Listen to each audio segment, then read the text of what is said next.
आज हम आपको एक ऐसे शख्स की कहानी सुनाएंगे जो अपनी ज़िंदगी को मुकम्मल तौर पर बदलने का फ़ैसला करता है। ये शख्स अमेरिका का एक नौजवान हरीस और बेचैन था जिसने अपने ख़ानदान ओहे और तमाम अशिया को छोड़ दिया ताकि वो आज़ादाना ज़िंदगी गुजार सके। ये कहानी है क्रिस्टोफर मीडोफ के बारे में जो अपने ख्वाबों की ताक़ुब में एक ऐसे सफ़र पर निकलता है जो इसे जंगलों की गहराइयों में ले जाता है। ये कहानी जॉन करीक एवर ने अपनी किताब इनटू द वाइल्ड में बयान की है। जॉन करीक एवर एक मशहूर अमरीकी सहाफ़ी और मुसन्निफ़ है जिन्होंने क्रिस्टोफर की ज़िंदगी की कहानी को बहुत ही दिलचस्प और रोमानवी अंदाज में पेश किया है।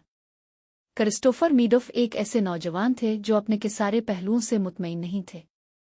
उन्होंने अपने ख़ानदान को छोड़ दिया और मुख्तलिफ़ रियासतों में सफ़र करने लगे। वो एक आज़ादाना ज़िंदगी गुजारना चाहते थे जहाँ वो अपने आप को जंगलों की गहराइयों में खो सके। उन्होंने अपने पूरे पैसे एक बैंक अकाउंट में जमा करवाए और फिर उसको एक खैराती इदारे को दिया। उन्होंने अपनी गाड़ी को भी बेच दिया और कई दूसरे सामान छोड़ दिए जो उनकी ज़िंदगी में किसी काम के नहीं थे।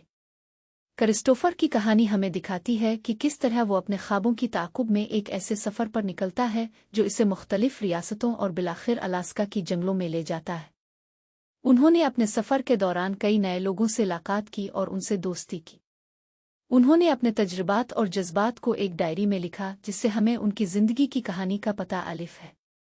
क्रिस्टोफर की कहानी हमें कई अहम सबक सिखाती है।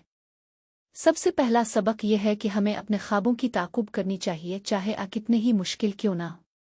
दूसरा सबक यह है कि क्रिस्टोफर की कहानी हमें एक पैगाम देती है कि हमें अपने ख्वाबों की ताक़ुब करनी चाहिए और हमें अपनी ज़िंदगी को आज़ादाना तौर पर जीना चाहिए। लेकिन इस पैगाम के साथ ही ये भी कहा जाता है कि हमें अपने आप को और अपने आसपास की दुनिया को समझना चाहिए ताकि हमें अपने सफ़र में कामयाबी हासिल हो सके। क्रिस्टोफर की कहानी हमें एक अहम सबक सिखाती है कि हमें अपने ख्वाबों की ताक़ुब करनी चाहिए और हमें अपने आप को एक आज़ादाना ज़िंदगी देना चाहिए। लेकिन हमें यह भी याद रखना चाहिए कि आज़ादी और खुदमुख्तारी की कीमतें होती हैं और हमें उनकी कीमतें अदा करनी चाहिए। हम क्रिस्टोफर की कहानी से सीखते हैं कि हमें अपने आप को और अपने आसपास की दुनिया को समझना चाहिए ताकि हमें अपने सफ़र में कामयाबी हासिल हो सके। हमें अपने ख्वाबों की ताक़ुब करना चाहिए और हमें अपने आप को एक आज़ादाना ज़िंदगी देना चाहिए। क्या आप अपने ख्वाबों की ताक़ुब करने के लिए तैयार हैं?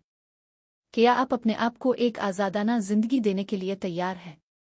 अगर हाँ तो आइए हम क्रिस्टोफर की कहानी से सीखें और अपने ज़िंदगी को एक नए रास्ते पर ले चलें। क्रिस्टोफर की कहानी हमें एक नए रास्ते पर ले जाने की दावत देती है जहां हमें अपने आप को एक आज़ादाना ज़िंदगी देना चाहिए। ये राह हमें अपने ख्वाबों की ताक़ुब करने की तरगीब देता है और हमें अपने आप को एक आज़ादाना ज़िंदगी देना चाहिए। हम क्रिस्टोफर की कहानी से सीखते हैं कि आज़ादी और खुदमुख्तारी की कीमतें होती हैं और हमें उनकी कीमतें अदा करनी चाहिए। आइए हम क्रिस्टोफर की कहानी से सीखें और अपने ज़िंदगी को एक नए रास्ते पर ले चलें।